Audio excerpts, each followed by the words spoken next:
ஊர் நடுவே 50 சவுக்கடி தண்டனை. சிவனாண்டி, முத்துவேலை வெளுத்து வாங்கிய ஊர் மக்கள். கார்த்திகை தீபம். கார்த்திகை தீபம் நேற்றைய எபிசோடில் ரேவதி, கார்த்திக்காக விதவிதமான உணவுகளை சமைத்து வீட்டுக்கு கொண்டு வருகிறாள். ரேவதி சமைத்த உணவுகளை கார்த்திக் ருசித்து மகிழ, இருவரும் ஒருவருக்கொருவர் ஊட்டி மகிழ்ந்து சந்தோஷமாக பல விஷயத்தை பேசுகின்றனர். இந்த நெருக்கம் இருவருக்குமிடையேயான காதலை மேலும் வலுப்படுத்துகிறது. இன்றைய எபிசோடில் அம்மனுக்கு நகைகளை போட்டு பூஜை நடக்கக்கூடாது என திட்டம் போட்ட சிவனாண்டி மற்றும் முத்துவேல் இருவரும் கோவில் நகைகளை கொள்ளையடித்து அதை மாறுவேடத்தில் வந்த மயில் வாகனத்திடம் ஒப்படைத்து பணத்தை பெற்றுக் கொள்கிறார்கள். கார்த்திக் சொன்ன திட்டத்தின்படியே அனைத்தும் நடக்கிறது.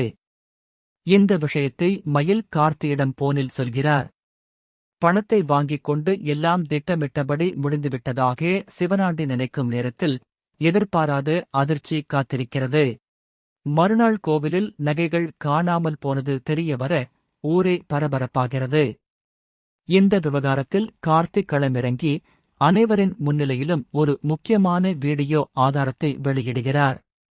அந்த வீடியோவில் சிவனாண்டி மற்றும் முத்துவேல் இணைந்து கோவில் நகைகளை திருடும் காட்சி தெளிவாக பதிவாகியிருப்பதை பார்த்து ஊர் மக்கள் அதிர்ச்சியில் அடைகின்றனர்.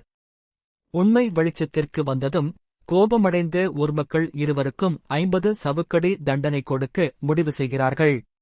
கார்த்திக்கால் ஊர் மக்கள் முன் சிவனாண்டி மற்றும் முத்துவேல் இருவரும் அவமானப்பட்டு அதிர்ச்சியில் உறைந்து நிற்கின்றனர். அப்போதுதான் மாறுவேடத்தில் இருக்கும் மயில் வாகனம் தனது வேஷத்தை களைத்து நான் தான் மயில் வாகனம் என்ற உண்மையை சொல்ல இருவருக்கும் மயில் வாகனத்தின் மீது கோபம் வருகிறது. அவமானப்பட்டு நிற்கும் சிவனாண்டி மற்றும் முத்துவேலின் அடுத்த முடிவு என்ன? கார்த்திக்கின் இந்த அதிரடி நடவடிக்கை இன்னும் என்னென்ன திருப்பங்களை ஏற்படுத்தப் போகிறது? பரபரப்பும் அதிரடியும் நிறைந்த இந்த காட்சிகளாக இன்றைய எபிசோட் முடிவு அடைகிறது.